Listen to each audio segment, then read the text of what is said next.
Hello and welcome to Meet Your Inspiration podcast with Meri and Rich. Here we're talking about inspiration, motivation and empowerment. Our guests are ordinary people who became extraordinary, and we're sharing their stories. We want to empower you to become the person you want to be and to go beyond your dreams.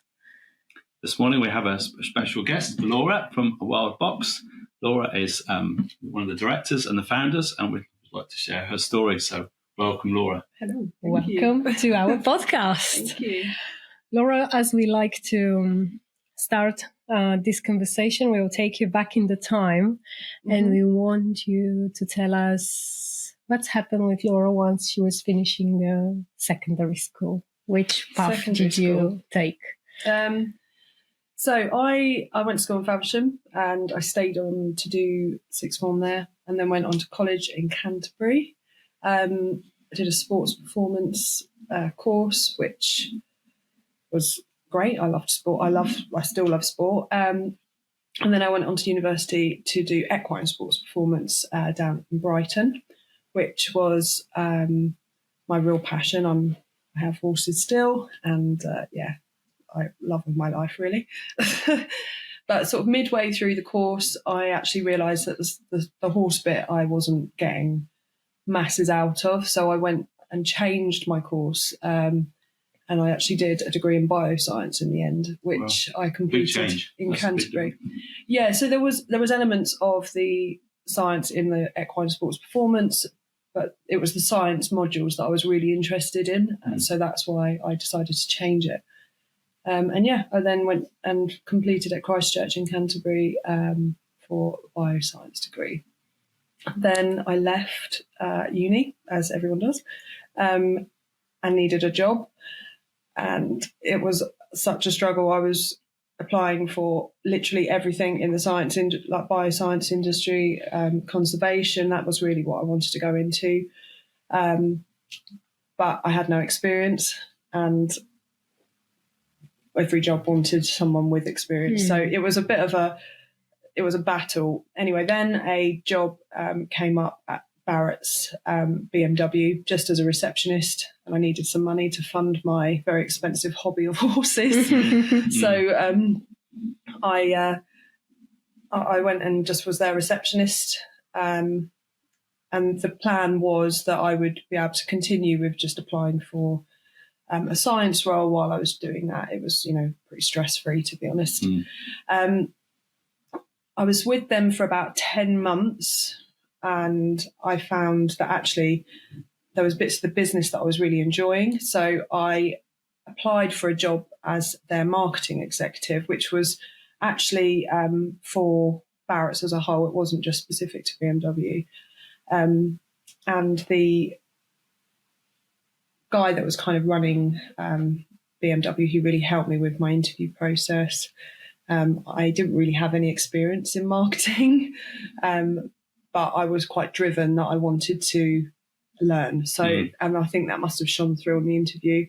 I had my interview with the director from the main Barrett side. He was like more more Jaguar Land Rover, Citroen, Honda, a guy called Mark Nicholas, and he really became quite a good friend of mine in the end. He interviewed me and then called me up and said, I'd really like to employ you, but you don't really know anything about what you're going to be doing, but I like your drive. So that's kind of where that went. I was in that job for maybe a year, and then marketing manager position came up and I went into that. Did they give you a lot of training? How did they help you sort of develop in that role? Because obviously that's, as you said, you hadn't done anything on marketing, so it's quite a thing. I mean, obviously we all have ideas about stuff, but... so there was... JLR, they do a lot of courses for their staff. So they really help with the dealerships, sort of bringing people up to sort of a standard. There was also a marketing manager in position at the time, so she really helped me. And I kind of just found my way. I mean, it was a bit crazy, things that I was doing. I got really into it, and I was learning how to code and write emails and newsletters through coding, which obviously you don't even need to do now because you've got assets like MailChimp and other things. Social media was a lot less then as well. It was, you might put a picture up on Facebook, but Instagram wasn't really a thing. So everything was a lot easier. Marketing was writing letters, and it was producing a nice flyer. So it was very different to what it is now. And that makes me sound really old when I'm saying that, but it wasn't. It was not even that many years ago, really. It's just quickly, changed. Yeah, it's changed so quickly. Yeah.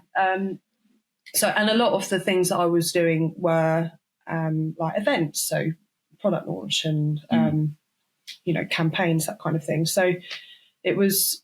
I found it really like good fun, and then the marketing manager, she decided that she was going to move on, and I was like, right, okay, I can do this. I can run this side of it. So I did, which was also very scary, but it was, really good fun. And I got a little team around me, and we were doing bigger events. And after that, there was another job that came up internally for business development manager for the JLR side, which I'd never really done sales before. I'd never worked in that field at all. It had always just been really marketing and events. But there was some sort of crossover. So working with the business side of sales, it's a lot about sort of customer engagement and creating events where these businesses can come along, see the product. And so I did that for 3 years, which was amazing.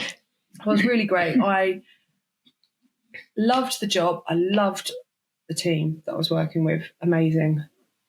And then all of a sudden, I didn't love the job. And I got to a point where I just was getting very depressed. For some reason, I couldn't handle the pressure.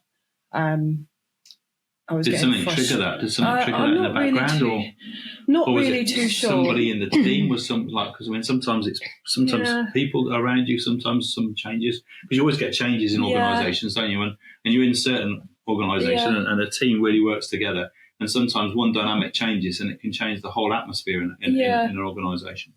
I don't know. I don't know if it was any one in particular. I think I was having I had quite a stressful time at home. I was very tired. There was a lot of elements which were kind of bringing me to this point, and I just didn't. I hated going to work. I was actually at a point where every time I drove to work, I wanted to crash my car, and that was quite a dark time for me. It was just like I can't deal with the day anymore, and I started having panic attacks. And actually, one of the sales directors, he kind of found me having one of these panic attacks in the morning, and it was him really that kind of said, actually, look, we need to sort this out. And the team there, I can't really fault anything they did. They really sort of supported me. That's amazing, yeah. And then I decided that it was probably best that I leave. And there was kind of an agreement that basically the job role was becoming redundant anyway. There was changes in the tax laws which were making it very difficult for business to buy Land Rover the way that they were currently. So it kind of seemed like the right time to leave. And I was able to get a little bit of redundancy money, which was good. And then I left in December 2018. Okay. And then I flew out to Bali, Oh, literally wow. 6 days later. Wow. That was a way of rejuvenating. Yeah. So I flew out to Bali, had a month out there on my own, just travelling, and it was great. Did you find that a good experience? Yeah. Did you on your own as well? Yeah. I met some really great people, travelled, did things which I didn't think I could do, overcome a few fears, and it was just brilliant. It was one of the best things I've ever done. Where the idea came from to go to Bali? I'd always wanted to do something like that, but I booked it 6 days before I went. It was a very spur of the moment thing. Yeah.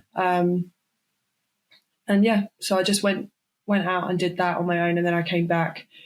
At this point, I'd already had the idea of Wild Box. It wasn't completely, there was some seeds behind it. Yeah, I'd started with a company about branding, and and had a very sort of loose concept, should we say. But that was it. Then I got back from Bali and it was kind of like, right, okay, I can do this. This is what I'm going to do. And I started working on it. And then about a month later, I also split up with my partner of 10 years. So I lost the house.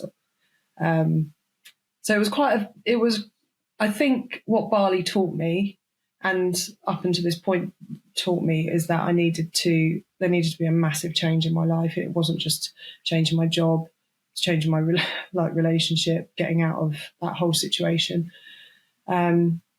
which was quite scary. And I guess in my head, I was like, if I'm doing one of them, I might as well do it all now. Mm-hmm.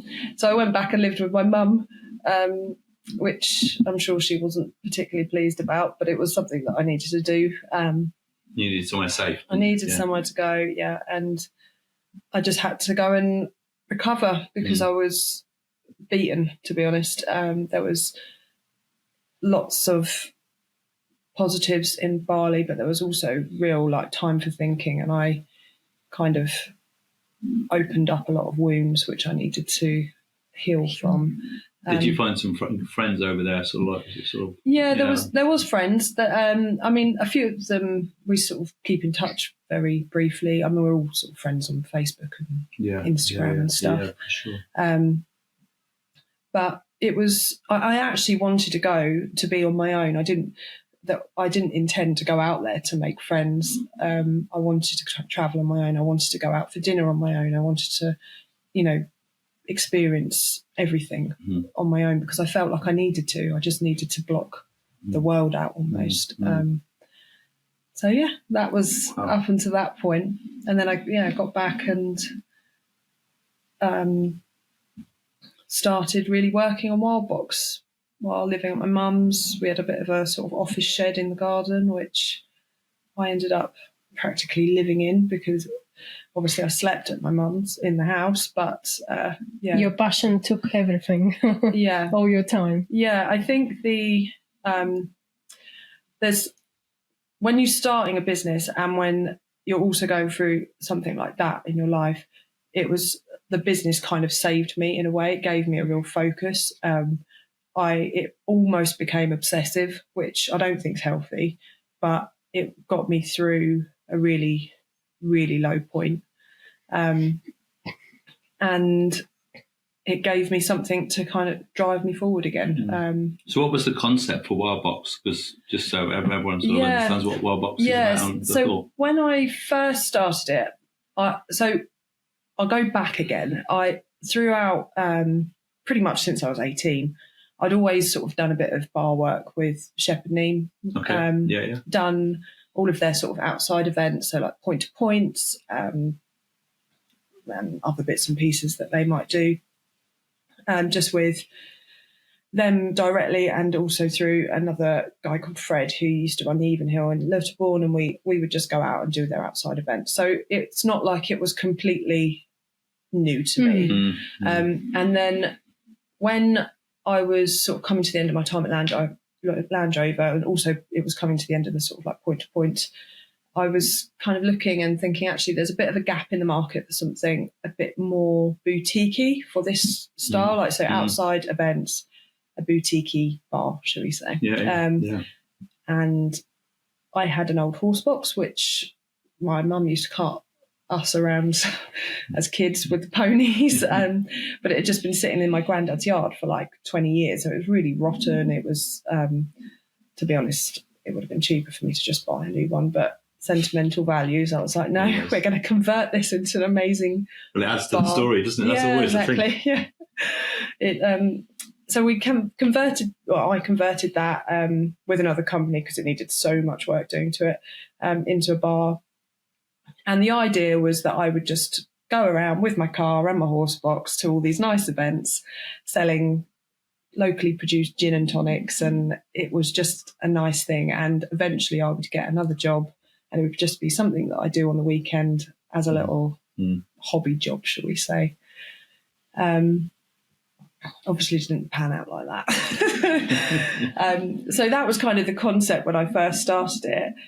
I had quite a vision for the brand, because I think working with Jaguar Land Rover, their brand is obviously very strong. They are very,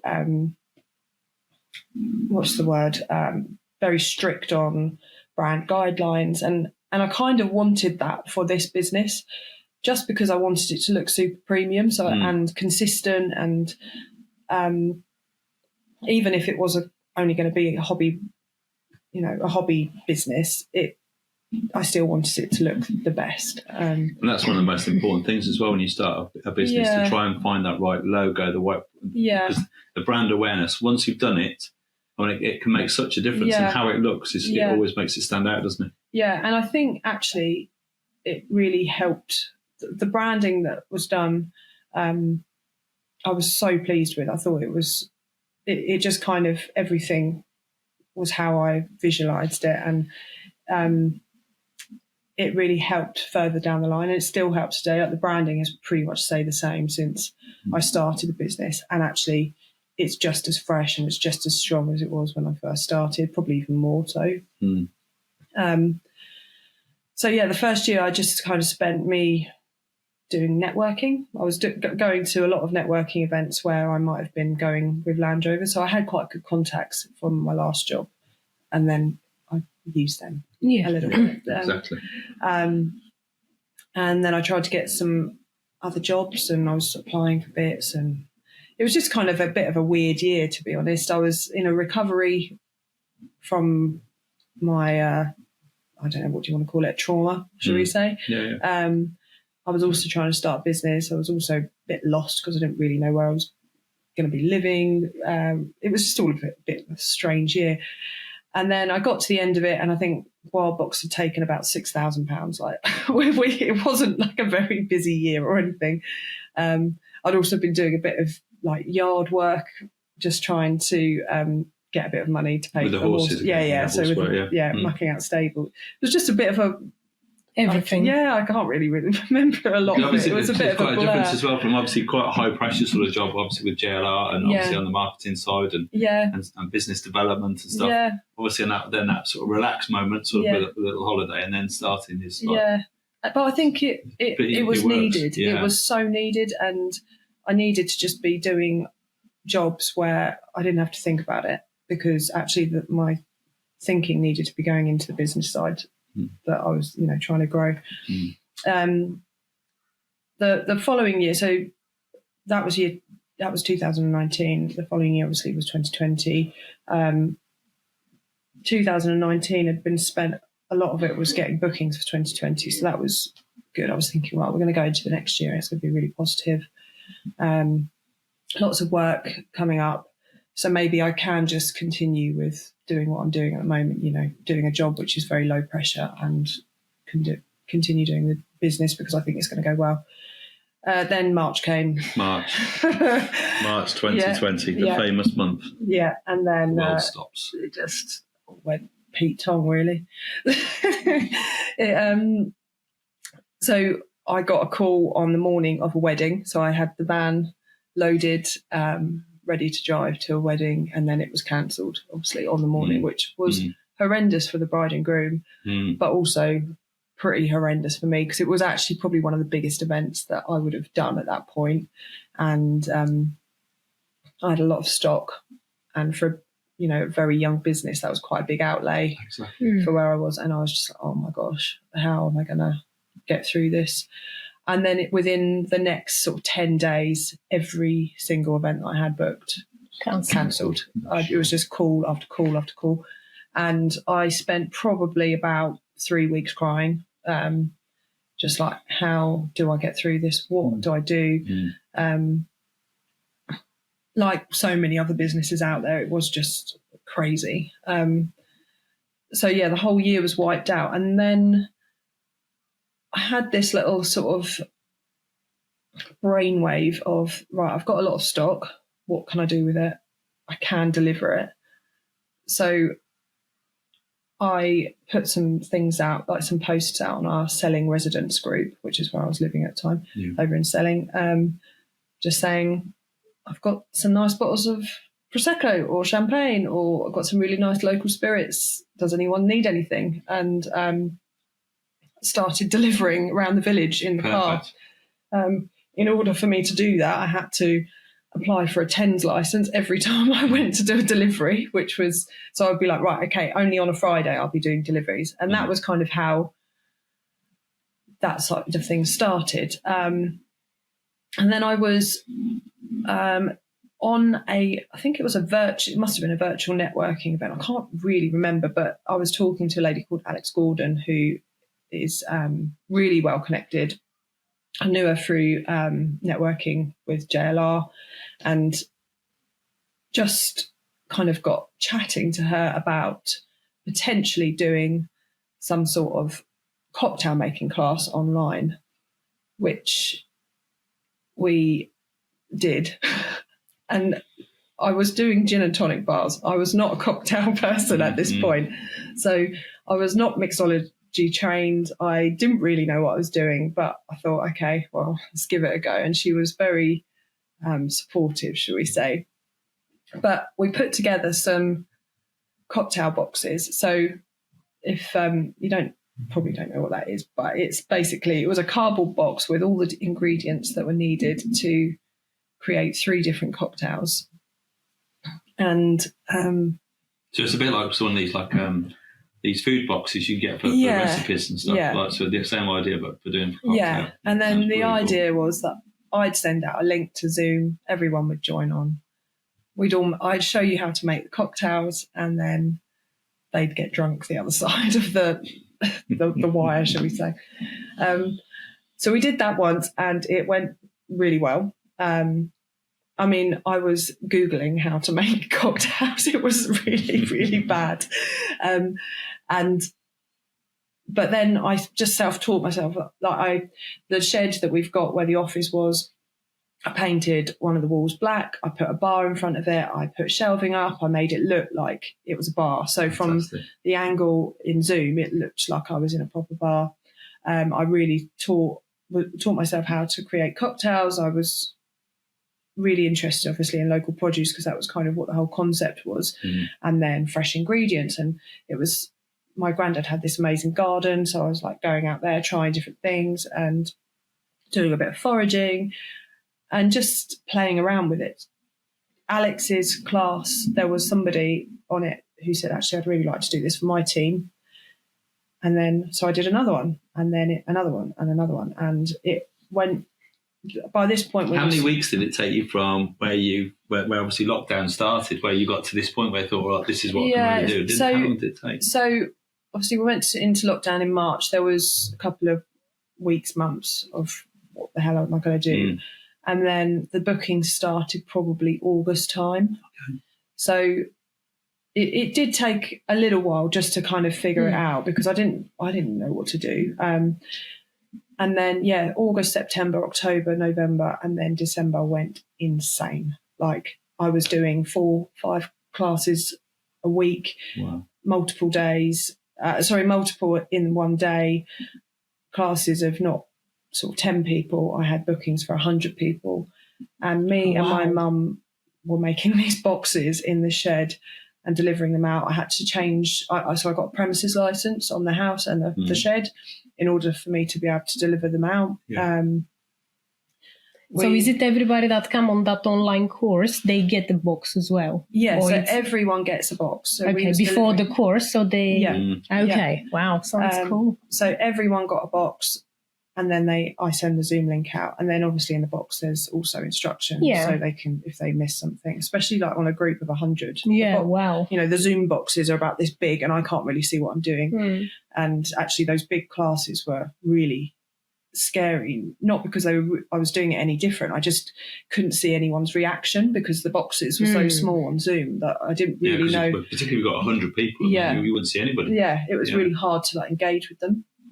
But so by the end of December, I mean, I was completely beaten, because I think we did 1,120 boxes, which was sent out in December.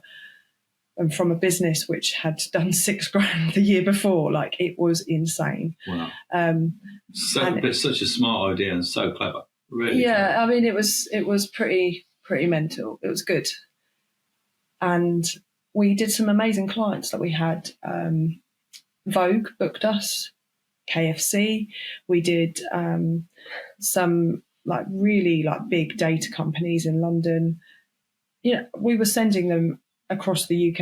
It wasn't just in Kent. It was mad. It's incredible. Absolutely. I can't believe it.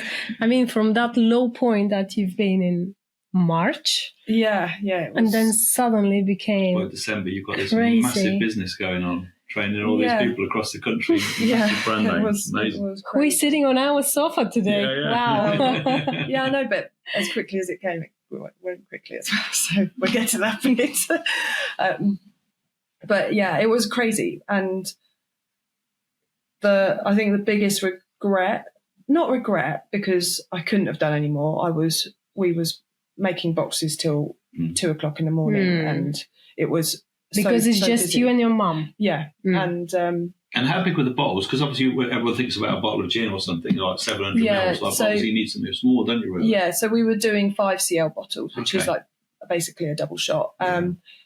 And a lot of my suppliers that I use do that already. And they're local. They're also local. So it was all about local produce. Yeah, so exactly. all of the spirits that we used were produced in Kent, which was really nice. So yeah, Mum was also working as well. So our family at the time, we had a funeral directors in Faversham, so she was also working, and was classed as I can't remember what the phrase is now. There was a special license. You had a license, didn't you? So you could travel. She had to. She had to work. Yeah, of course. Obviously, because of the nature of her business, and obviously was quite busy at the time. So she was really pulling out all the stops as well. And my stepdad, he got involved a bit, and there would be a day where we would just be working solidly. It was just insane. It was so busy all the time. And then, Vanity Fair listed it as one of the best things to do in 2020 for Christmas, it was just like, what is happening? This is mad. Because it was something different. I think this is what COVID wasn't great. Lots of people obviously suffer, and it affects lots of businesses and lots of people. But in the meantime, the amount of businesses and ideas that came, because people obviously had that time to stop a little bit. I don't know if we can take it as a positive, but when really the world stopped for a little bit, take a breath. And I've seen on Dragon's Den, if I must be honest, so many ideas of people that came just because of being at home. And what can I do? How can I improve? And this is, again, because I think people will enjoy. We not talk about you make a cocktail and you get drunk or you drink a lot, but it's like if your day is so miserable, you can't do much, this is something nice you enjoy with other people. Exactly. Social, and you learn for yourself, you learn something nice to do. And we did obviously a lot of like corporate Christmas parties and stuff, but there was also a lot of like birthday parties. People are still celebrating their big birthdays, and it's kind of how can they do it and feel like they're with their friends still, and actually they were probably the best ones, because they felt really more intimate special and intimate. I could get involved a little bit as well, because it's not like I had to drive anywhere. I just was in the shed. So. This is what I mean. It's a win-win for you, for the people, because it makes everybody to get a bit more together, have the fun, learn, and help you. It was good.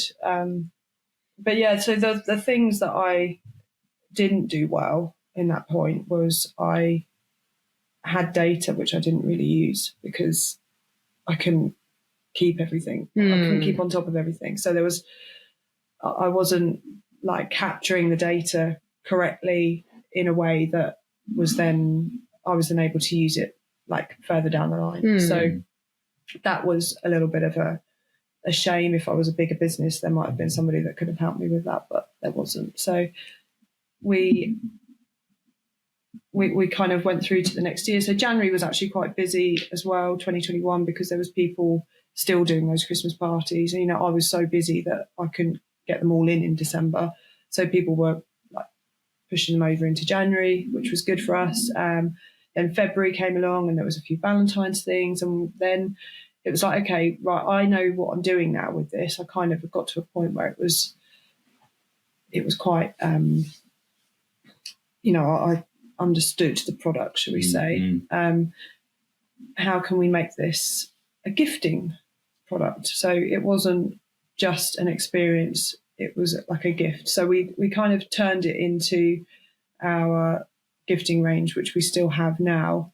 And I mean, it's evolved a lot since then, but it's the same similar concept that basically you can gift someone one of these boxes that contains the ingredients to create 5 espresso martinis or 5 mojitos or 5 brambles. So it was trying to, again, get that brand out there. I had quite a basic website at the time, but we were selling online, which was great. And I was still just delivering around a slightly bigger area than just selling. I'm sure. But across the country, I guess, almost. Yeah, it was quite big. So that was good. Escape to luxury at Hempstead House Hotel and Spa, an elegant country house hotel in Bapchild, near Sittingbourne, Kent. Relax with indulgent spa treatments. Dine in style with exquisite cuisine. Perfect for getaways, weddings and events. Experience luxury in the heart of Kent. Book your stay today. Be the first to discover Kent's best events all in one free app. What's On in Kent is a new and rapidly growing app where you can find days out information, places to eat, festivals, concerts, markets, and much more around you. Just with few clicks on your phone or computer, you can stay updated with real-time info and explore events across Kent. Don't even think twice. Just download. It's free. So I had a call from somebody who worked at Folkestone Harbour Arm after that, just sort of saying, actually, we've got a position on the harbour coming up. I think what you offer could work really well, and I suggest that you put an application in. And it was for like a bar down there, which obviously was like, oh wow, this could be cool. That's a really cool spot as well, isn't it? It's a really cool spot with lots of visitors every day. The weather's great. I mean, it's an amazing opportunity. Yeah, so I was like, right, okay, let's have a go at this. And again, it was the same concept. It was all local produce, all fresh ingredients, still with the Wild Box brand. So I put together my application and sent it off. And the guy that actually sort of approached me and said, I think you should apply for this. He was on one of my virtual courses with Visit Kent. So that's how he got to know about me. So yeah, I put the application in, I went and presented to them, and very luckily I got the position down there, which was great. We traded down there for the first year in a very small little bar down on the harbour. So that was in 2021? That was 2021. It was a challenging year because nobody really knew if they could go out. Could they go out? Could they stay out? Yeah. You can order, but you have to order through an app. It was all very complex, shall we say. But it was great. I loved it. I also moved to Folkestone, so I rented a flat down there, which was really good for me mentally. It felt like I was progressing with life, shall we say, because moving back to mum's at 31, I was a little bit like, I'm really moving backwards here, although it was probably one of the best things I ever done. Now looking back on it, it felt like a big step back in life, considering I'd been living away from it for the last 10 years. So yeah, I moved down to Folkestone. I had this little bar, which I pretty much run all the time. It was just me in there with a few other staff members occasionally when it was busy. And it was great. And then we was doing events as well. We were still doing a little bit of cocktail box virtual classes. I was also doing sort of in-person events, but for very small numbers of people. We got then approached by the harbour to open another bar down in the goods yard, which was is sort of the other end of the harbour arm. If you know that, it's where the big screen is. So we had 2 running, which it's again, almost like a square, that bit. Yeah. So and it was great. Like, now I'm thinking, right, okay, so there's 2 down here, plus the events are starting to pick up, plus we're doing the virtual side.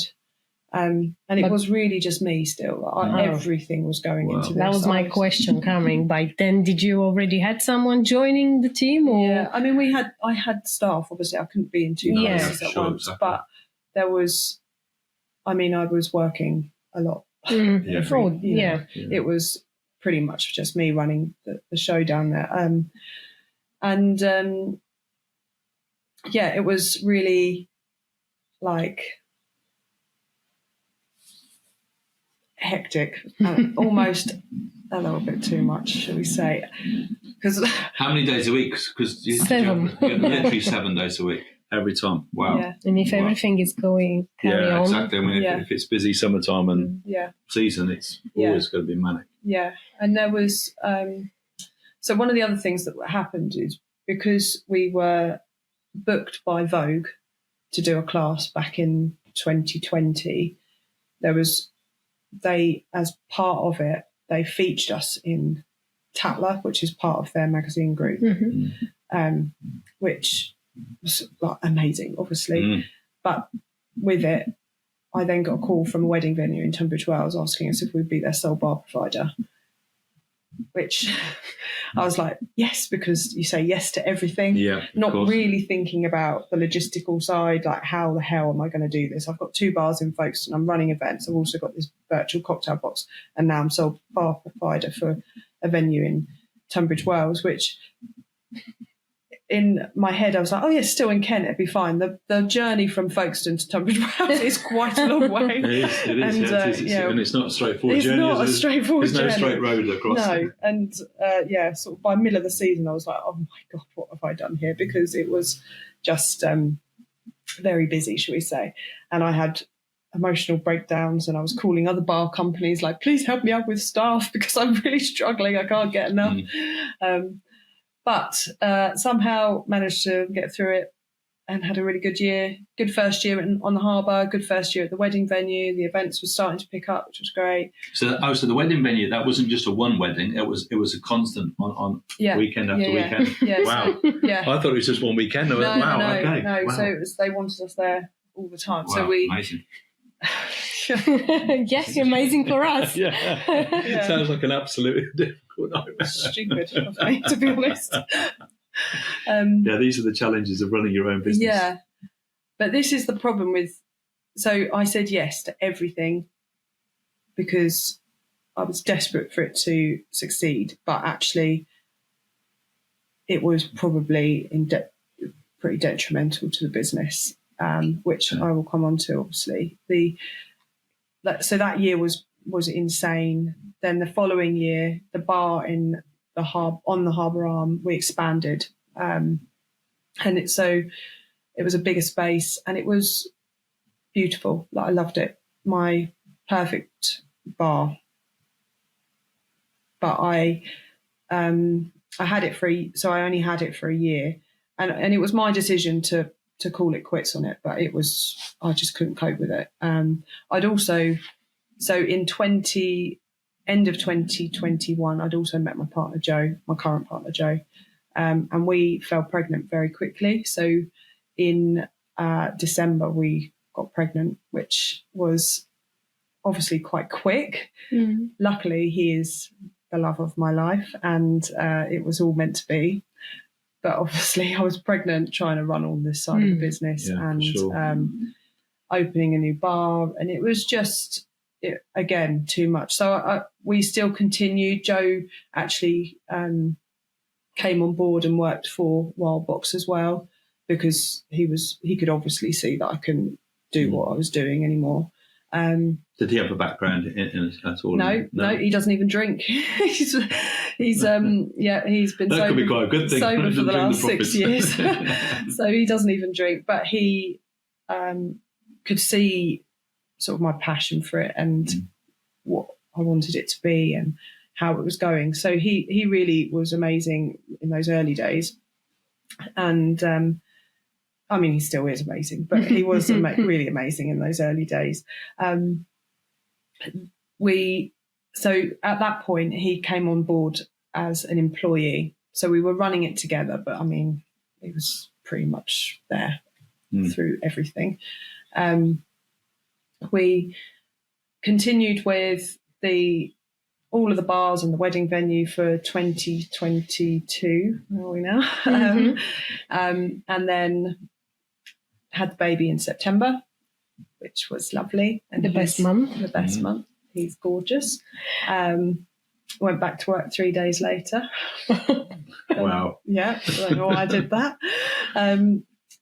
And we had a really great Christmas down there, and it was just a really good. It was crazy but good, or we thought it was good. And then we kind of looked through the figures and the accounts sort of at the end of that, and actually we'd been at quite a loss. And I think it was just survival that year. Was that because the operation costs of like sort of the venues? Yeah. Was that? I mean, obviously that's the hard part, because you're fighting against the rental costs for the space. Yeah. So it was the rent of the space, the fact that a lot of the time I couldn't staff it myself because obviously I was very pregnant. Yeah, of course. It was, again, just staffing costs in general. Like, so we were staffing a bar in Tunbridge Wells. I probably wasn't keeping on top of it enough because I was also really distracted with Folkestone. I was also pregnant. We did get an events planner on, and she was brilliant. So she kind of like owned that for us. But she was very young, and I think if it was me doing it, I might have done things a little bit differently. But she was amazing. Like, if I didn't have her, basically it would have all gone to pot, to be honest. Because whoever in that situation, they've got to have the passion, they've got to share the vision, and they've got to be also, they have to be able to run the group of people as well, don't they, to make sure it works. Yeah.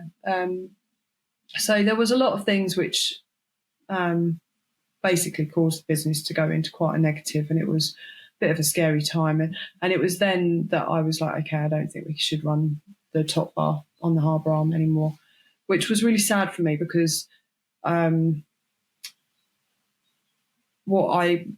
goal of what I wanted to create was what that place kind of had.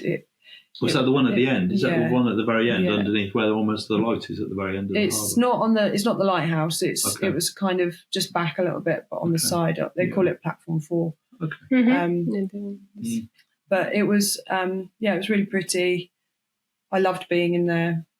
But thinking about it now, it's probably in the wrong location, because although you can have days down there where it's the best place in the world to be, there's also a lot of days where it's not the best place in the world to be. There is nobody, probably. There is the weather is horrendous sometimes. Yeah, windy and wet. So I think it was the right thing to move, but it was a lot of tears with that one. Then we continued with just the goods yard bar for a year, and actually the goods yard was good for us in the terms of we could sort of like churn cocktails out, but my brand was losing its identity a little bit because of the nature of the space. And it's a great space, don't get me wrong, it's a brilliant space down there, but the nature of it wasn't somewhere where people were going to kind of come and have a quite expensive cocktail using local produce. They're not that interested. It's a bit more to come and just have a quick something to eat, to drink, and just carry on the day. Yeah, they just want to get drunk, basically. And so I was having to use cheaper spirits in order to be competitive with the other traders down there. And then that was kind of going against my head as well. Like, I was in a bit of a sort of head and heart battle with that. So we pulled away from there, and then 2020, where are we now? 24? 22, we're in 25 now. Yeah, no, 20. So last year was our first year away from Folkestone. We also gave up the wedding venue, so we didn't do that last year. Because of the loss that we had, I was like, right, we need to strip the business right back, get it back to the bones and start again almost. Because it was just, it was chaotic and not being run properly, and there was things being sold which I didn't want to sell, and it was just not what the brand was. It didn't stick with your values. It didn't stick with the main values of the brand. It didn't stick with them. So we stripped it back. We started working with Magnate, which is where we've still got a pop-up bar now, and we've actually started a really nice partnership with them. I can do what I want to do in terms of I sell a product which I'm really pleased with every time. And just to make it clear that Magnate is in our area one of the best exactly for local produce. Exactly. So it's like a local food hall which they're passionate about supporting locals, but also artisans. Like they're not everyone's local in there, but there is some really great artisan produce, and it's just a really lovely place to go. So if you haven't been, you should go. And then we so we've got our pop-up bar there. We do events with them, and it's just really nice. And also for me, it feels like I'm back home because it's just down the road from my mum's house, where I grew up in Selling. We've got a lot of childhood memories going there with my grandparents. It feels like it's home. So did you move out of Folkestone? So moved back from Folkestone. We're now living in Charlton, so that's not too far from where we, from Selling. And it just feels like everything's kind of come back this way, which is good. So you carry on with online. Online, we do a bit. We do more of the gifting side than the virtual cocktail classes, mainly because the bookings we get for cocktail classes are mainly in person now. People want us to go to them. So you do more in person? Yeah. A lot of because I mentioned that I was really bad with capturing the data and continuing, keeping up with that. But I've been really lucky that a lot of the clients that I did work with actually have come back to me, so I haven't had to sell to them throughout. So that's been very good. And then last year, we was back to kind of the bones of the business. We were doing events, we was doing what we do, and then we've ended the year in a really good profit, which although the turnover was a lot less, profit margin was massively improved. That's the most important thing. So that's the important bit. Yeah, it is. But I've seen on internet that your brand appeared in one of the biggest shops in Canterbury. What is that story? Yeah, so we've just launched the product, the gifting side, into Fenwick, which is obviously very exciting. A little bit of a pinch me moment when that happened. Really, it is. I've just really been on my Facebook and I was like, wow. Yeah, that was quite cool. It's a good shop with really good stuff there. Obviously, I think exactly for people that you are target audience. Targeting. So So one of the things that I think 2024 taught me is understanding the product a lot better, understanding the brand, what the goal is, because there was a long time where I was like, I'm just taking everything on. I don't actually know what the goal is here. So I now know those bits, and with that comes I now know who my target audience is really. So it was trying to align the brand with other businesses which fit with that sort of target audience and, the right demographic of people really. So I contacted Fenwick through a lot of, basically I harassed them. I think that's the best word to use. And I was like, please let me come in. I've got a really good product and I think it's going to work. And I just harassed them until. So it was actually meant to launch in store in 2023. Okay, so Christmas, and then it did in November 24. So it took a while. I'm asking this question because the main of the podcast obviously is to show the real stories, and exactly. I think this is one of the series that me and Richard, we are just speechless because you took us through absolutely everything that we actually were trying to get from our guests, just because this is real life. Exactly. And this is what happened. Challenges. And you've got the ups and downs and you share everything with us. Thank you. And this is why I ask you this question. Was it that easy? Because sometimes you have to harass, let's say, or to make that step and to try to get there, because nobody else will do it for you.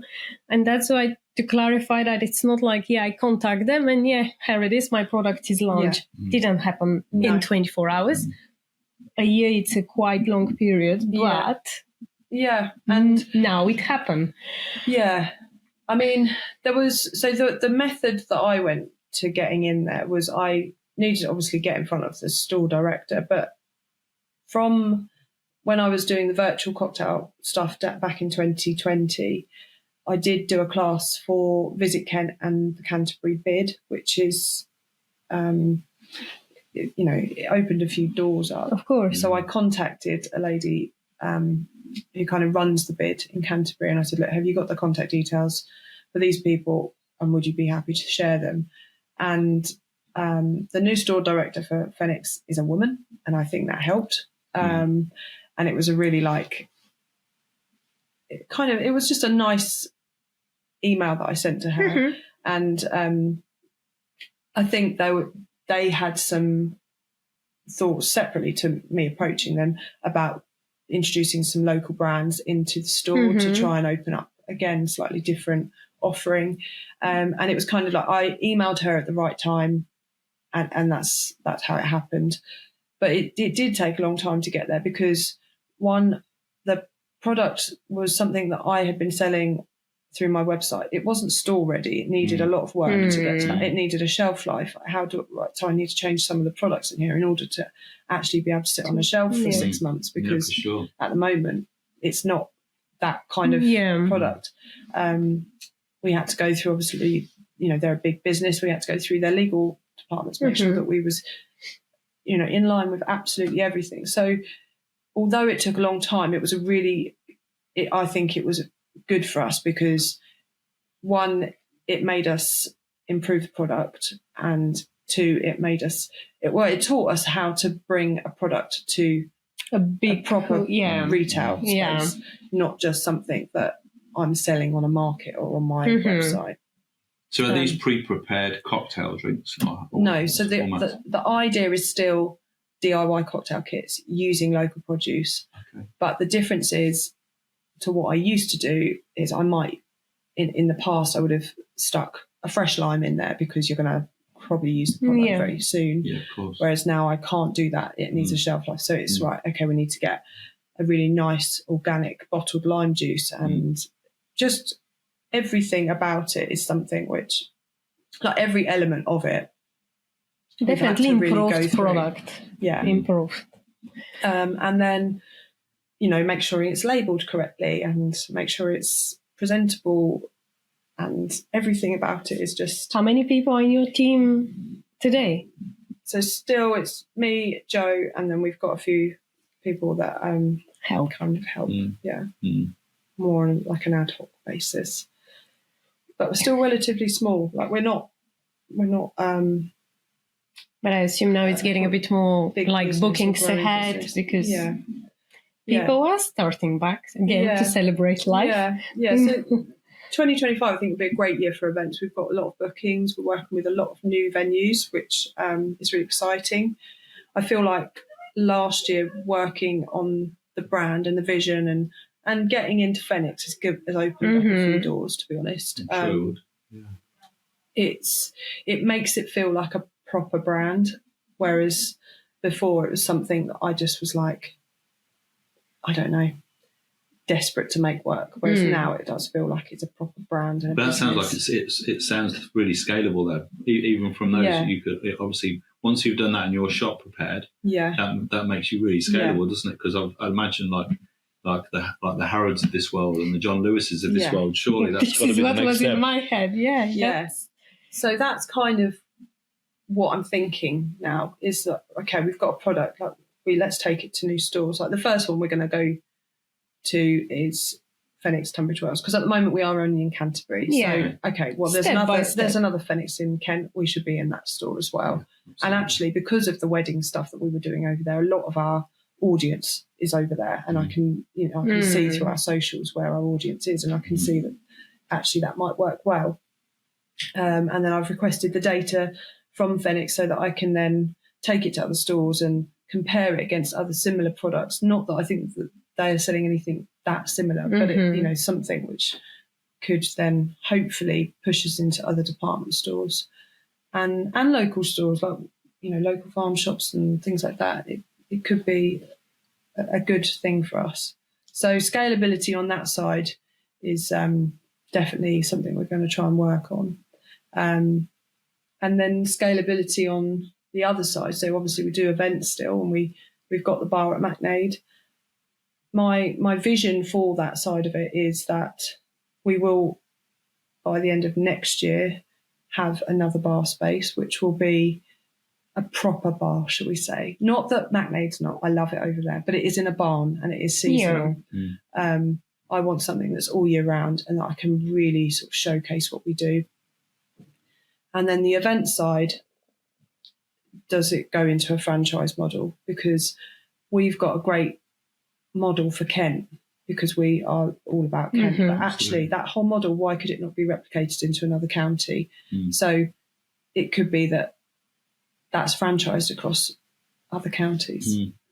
That's where I'm thinking it's going to go. That's perfect. Yeah. Your thinking is really good.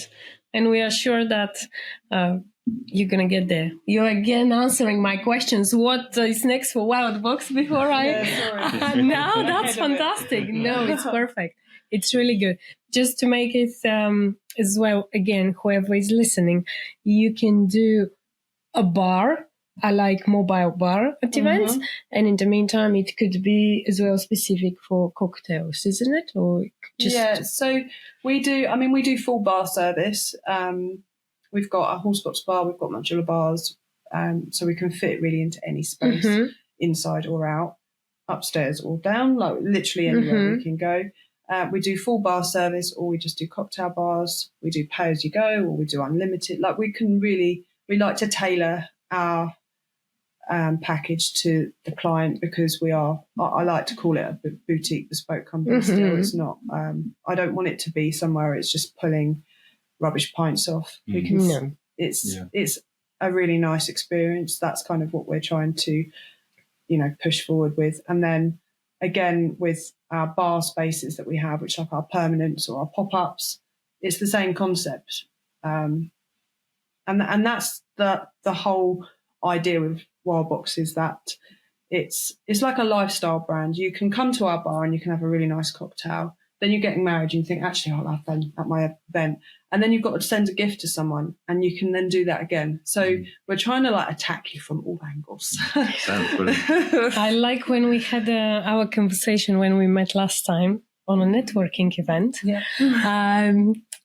We talk about this signature cocktails that people can make as well, which is something really good. Yes. And again, can come you create something, and it can be like gifting or make it special for you, for your event. So a personalised approach. So for our wedding clients especially, that's where it seems to be most popular. We offer a service where they can come to one of our bars and have a play around, really. They could say, right, my favourite spirit is gin and I like orange, or I like elderflower, and work with their favourite spirits and their flavours, and then we'll help them create something which is really nice and drinkable. And then they can put their name on it. And then, if they want, then if the groom wants to gift something to their wife on their first anniversary, then they've got the option to turn that into a box, and actually that's something really special to them. And, all of the menus that we create, they're completely bespoke as well. So you can change any of the names of the cocktails, or you can personalise it in any way. And then it's printed and mounted on this really nice board, which they get to keep afterwards. And I mean, lots of our couples frame them, and it's like a real sort of thing. Sounds really cool. Keep after their event. And as well, we talked back then about non-alcoholic trend, or not trend, how to say non-alcoholic. Well, it is a trend. I mean, it's becoming a trend because so many people now are not really drinking alcohol, aren't they? Yeah, lots of people try to visiting places. Sometimes you just can't have alcohol drinks, but they are becoming more and more available. Yeah. And you shared good things that there are difference. How the so there's non-alcoholic is the way that the world is moving at the moment. I think that it's going to just get bigger and bigger. Everyone's more health conscious these days. So our range of cocktails, pretty much 99% of them we can then offer as a mocktail version. And it's not just mixed up juices or mixed up, different ingredients. We do use non-alcoholic spirits, and properly crafted non-alcoholic spirits as well. When the sort of non-alcoholic spirit product started, shall we say, a lot of it was just distilled water, and it was actually just this.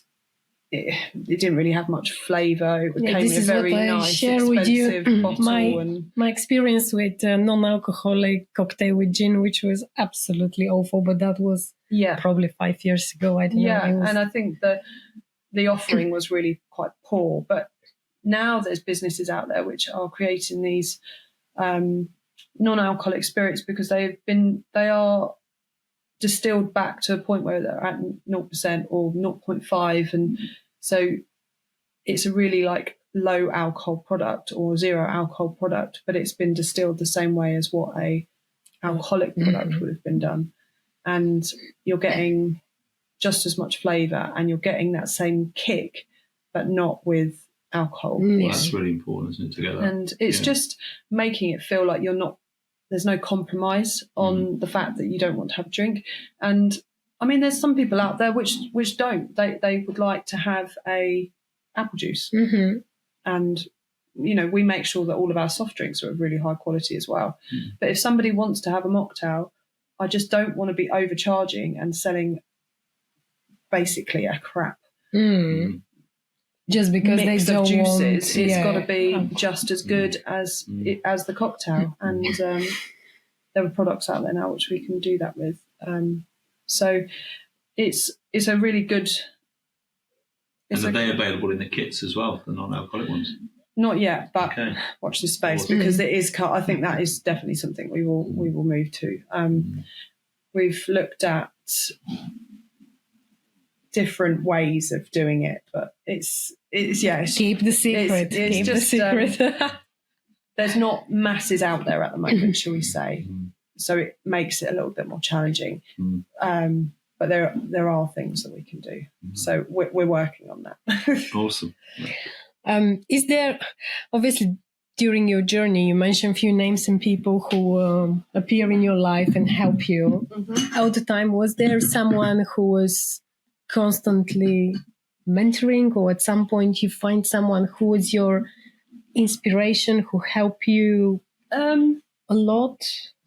There is a number of people who have supported me throughout. I mean, my mum and my dad and my sisters especially have been like my massive support blanket. Obviously, I've got a really good group of girlfriends, and they have really, like, everything that I do, I send them. I'm you get them to sample, proofread. I'm really quite dyslexic, and I make spelling mistakes everywhere. So I have to have everything proofread about 100 times, and I could read it 100 times and I still wouldn't see it. So everything goes to friends and family, and they have a look at it, and just things like, is this right for the brand? Because when you're in it all the time, you get a little bit lost. Like, is this something that could work, or am I just completely off the mark here? So they help me in that sense. I did have a business coach for a little while in the early sort of stages, and she really helped me. But now it's more a network of people in the industry or similar businesses that I work with. So there's a wedding planner that I really like. We bounce off each other quite a lot. There's another stylist that she does like wedding styling. We kind of, chat and air everything. But that presentation is a really important part of it, isn't it? That's a really key part. particularly if you're having a bar, and how it looks is as important, because everyone wants it almost like Instagrammable, so you can take a picture of it and sort of share that experience. But then also the team at McNaid, they're really good. Like, they're always there if I have a question. If I've got an idea, they would usually, like, the team are quite good at saying, yeah, this is going to work, or no, this isn't going to work. Because I'm very creative. I have a lot of ideas. I want to do everything now. One of the things But this is what drives you, and this is what I really like, how you made that big jump, and you're always being driven by passion and by your ideas. And it's amazing where you are now, and even this didn't take you that many years. Yeah, I feel like the COVID, I've kind of like tried to block those out a little bit. So but still make something nice. But it's still genius what you. If you go back to that point, it's still genius what you did, and how you turned that round between March and December, and then how that set you up for where you are today. The whole thing is remarkable. Yeah, it really is. Yeah, it was. Yeah, and the contacts you made during that time, to get featured in so many high-end magazines. And to get that backup and those links, and how that's created that foundation to what business is today. Yeah, it's remarkable. It really is. It really is. Yeah, I like that word actually, foundation, because I think that's exactly what it did. It really did build that. And then, there was a point when it went into a real financially negative position. I was like, right, have I mucked this up? How do I need to stop now? Is this can I continue with this? Is it fair for me to put Joe through this? Is it fair for me to put a baby through this? Because it's not just like, one, it's the financial side, like we're a skint basically. Two, it's the stress. I'm distracted. I'm not really enjoying having a baby because I'm so distracted with work. Can I do this to these people who are my world for something that is just a business at the end of the day? But I was really lucky. Like, he's my, like you say, people that are important and supportive me. Like, he's probably the most. He's one of the most supportive people I've ever met, and he has kept me going. And there's been days where I can see it in his face. He's like, I don't know why you're doing this anymore, or why we're doing this anymore, because it's.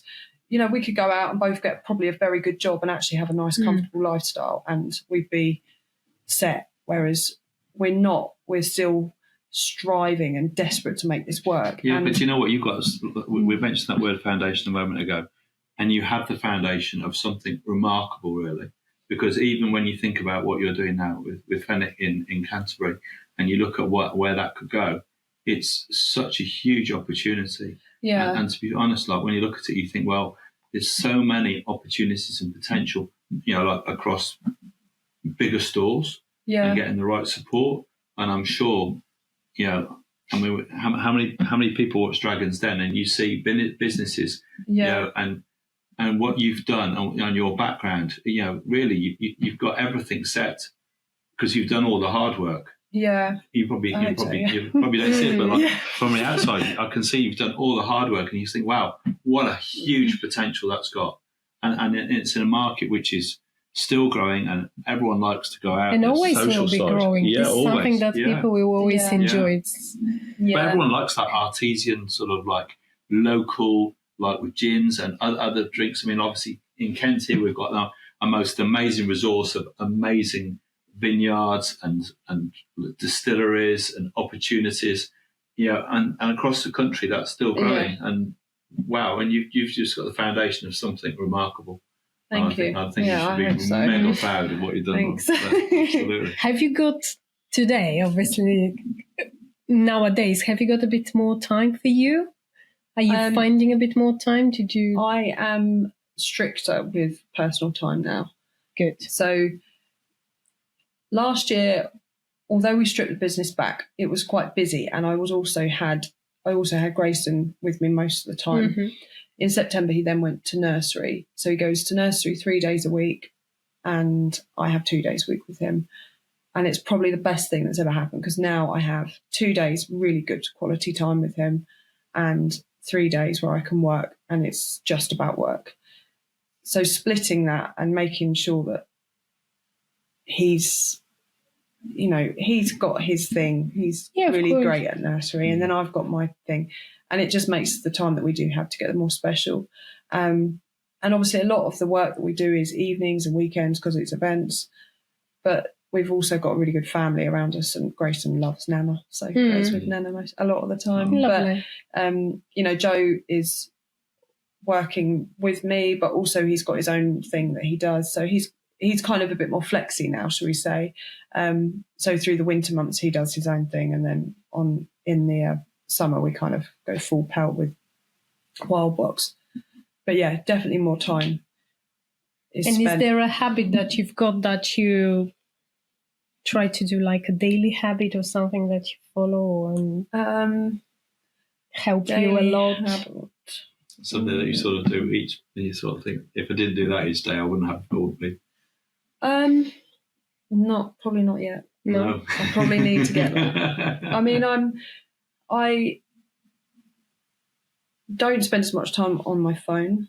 I try to get my Instagram and social posts ready early in the week or in the morning, so that's done. I'm better with lists, like getting things done. Whereas a lot of it I used to keep up here, and then Joe would be like, well, what am I doing? And I'm like, hang on a minute, I've got to try and find it in my head. But now I write things down, which is better. I'm still working on it though. There's definitely so many more improvements that I need to do. I'm very much, I like to write things down because that makes it feel like it's done. When you say write, how you find it better, to write on the phone or to write it on a paper? Notepad. I'm a notepad. Paper, yeah. I can't even. I can't do lists on my phone really at all. Because I'm the same. I do put sometimes a few things or ideas or inspirations I've got, but for me it's different feeling. Pen and paper, and just make sure you write them down. I find them much easier and better for me. Yeah, it feels like it comes out of my head if I write it rather than type it. Yeah. So that's probably it. But I mean, I need to get some more good habits in place, shall we say. I'm running a bit more now. So I actually was... Here it is. You said at least few habits that you're having, probably not daily, but weekly. But here it is. Social media to sort out. That's something that we can have to learn because at some point we are ready, like by the end of the week, like Saturday, Sunday, and the week is sorted. But sometimes we're not, and this is really a lot of pressure. Sometimes every night to think about it or what have to. So this is a great thing, sort out these bits, write your ideas, run, walk, whatever, it's your thing. Yeah. Perfect. I would say thank you very much for your time. It was absolutely a pleasure. You were fantastic fit for this podcast because we want to talk about people like you. We want to talk about Kent. We want to support the Kent businesses. And I think it was great, and hopefully soon we'll come to try the cocktails at Magnate. Yes, you should. We open up again in April, so it's coming. Yeah, you should come down and have a cocktail. We look forward to it. Yeah. Laura, thank you very much. No problem. I hope everyone's really enjoyed today's episode. Please do have a look at the links below. You'll find more and more information about Laura and about Wildbox, and we'll put in some pictures to share a little bit of extra information. So please do have a look and check it out. Thank you very much for watching today. If you're watching on YouTube, please do give us a like and please do subscribe to the channel. And if you're watching on Spotify, please do give us a follow. Thank you very much. We hope you have a great day and check out the other episodes, and we'll see you again very soon. Take care. Thank you very much. Bye-bye.